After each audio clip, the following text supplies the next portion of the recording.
Ikhwani rahimakumullah, Isra Mi'raj itu diantara hikmahnya. Yang kedua masalah puasa, puasa Ramadan. Setiap tahun umat Islam khususnya di Indonesia disibukkan dengan masalah ru'yah, dengan hisab, dengan ru'yah bulan. Setiap tahun tidak berhenti, terus terulang dan terulang. Apa sebabnya? Sebabnya ketidaktaatan kepada ulil amri. Kalau seandainya taat kepada ulil amri, selesai, nggak ada beda pendapat. Ini orang-orang yang memang mengambil pandangan sendiri, mengatakan pemerintah tidak menghukum dengan hukum Islam, makanya kita mengambil pendapat sendiri. Pemerintah tidak menghukum dengan hukum Islam, makanya kita mengambil pendapat sendiri. Padahal para ulama kumpul semuanya ingin melihat bulan, dan ketika melihat bulan dinyatakan oleh pemerintah. Jadi pemerintah bukan punya main bikin sendiri, tapi memang sudah amalan para ulama yang melaksanakan ru'yah. Keluarlah suatu hukum besok Ramadan.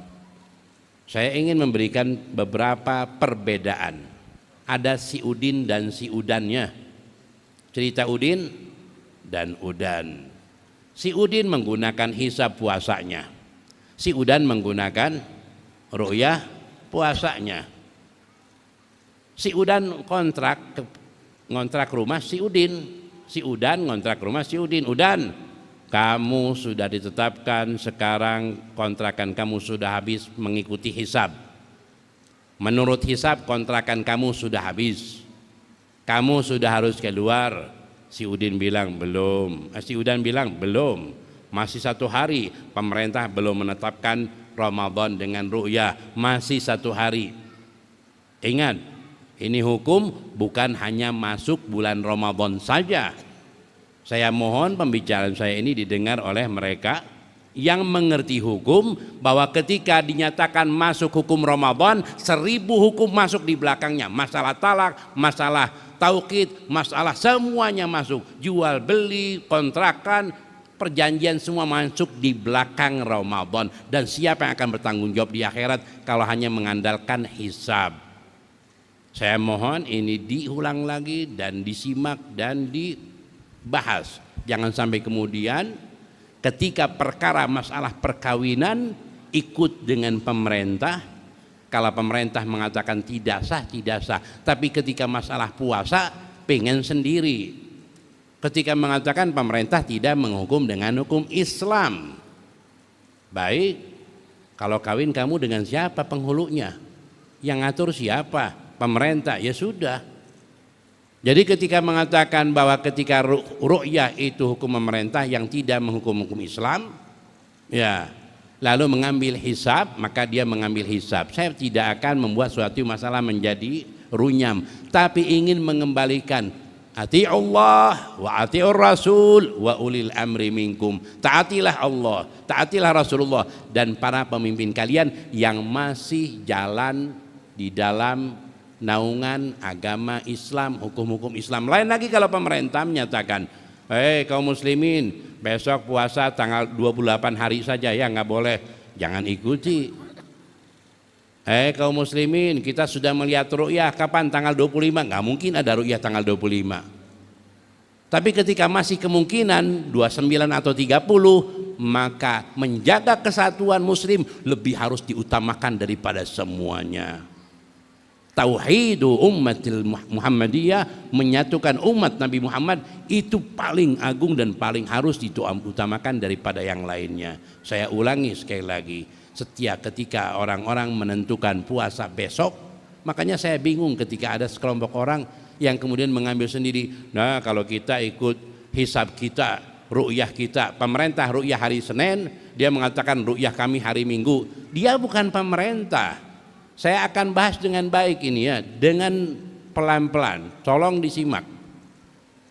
Karena kadang orang mengambil bermakmum kepada orang yang tidak pas.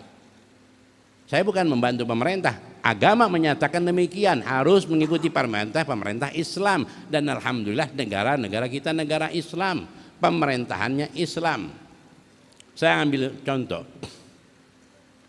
Agar nanti kalau Ramadan nggak usah pakai nanya lagi, kapan Ramadannya, Habib kapan Ramadannya, Ustadz kapan Ramadannya. Tungguin pemerintah mengumumkan, selesai sudah.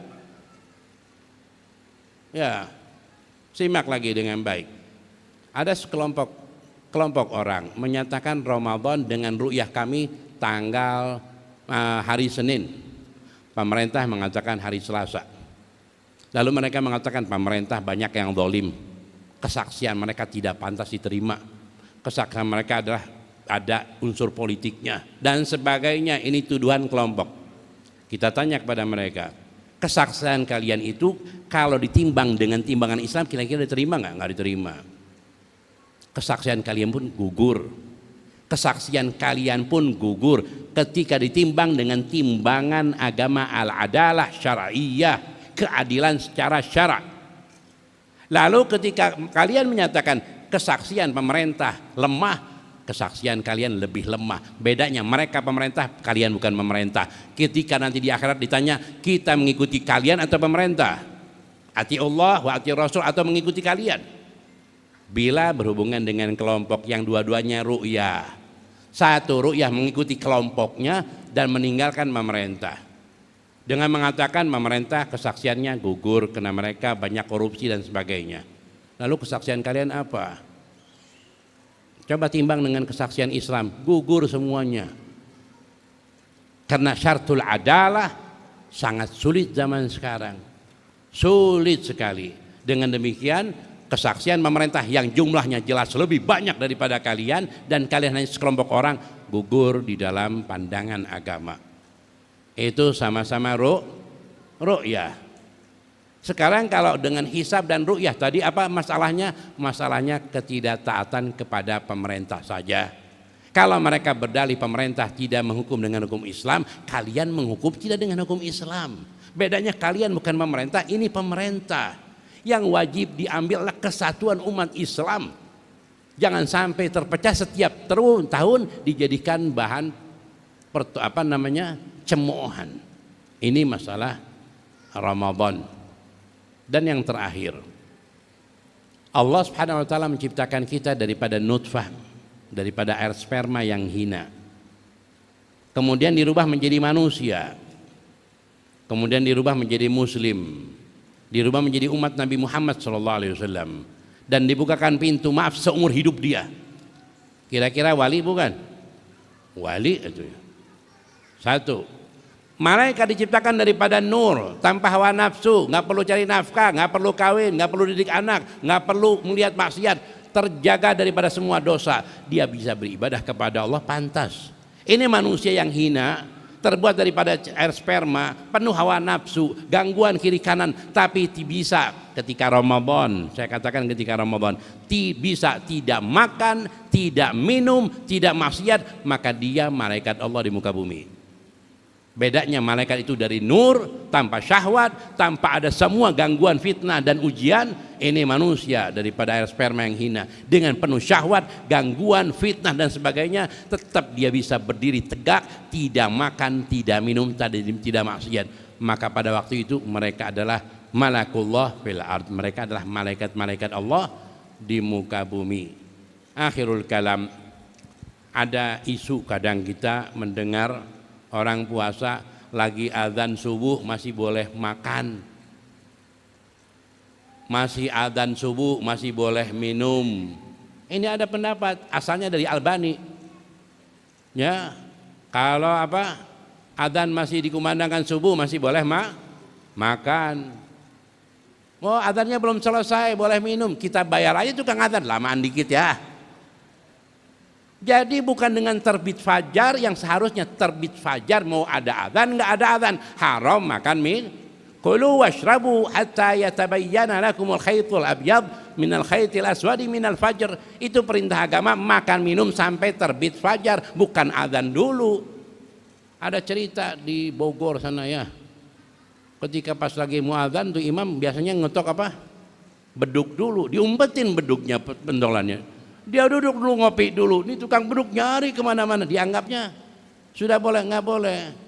Jadi jangan sampai kita mengikuti pendapat-pendapat yang aneh-aneh, yang kemudian mengatakan selama adzan belum selesai makan minum masih boleh, tinggal kita pesan sama dia adzannya agak lamaan ya, hayya 'alas shalah,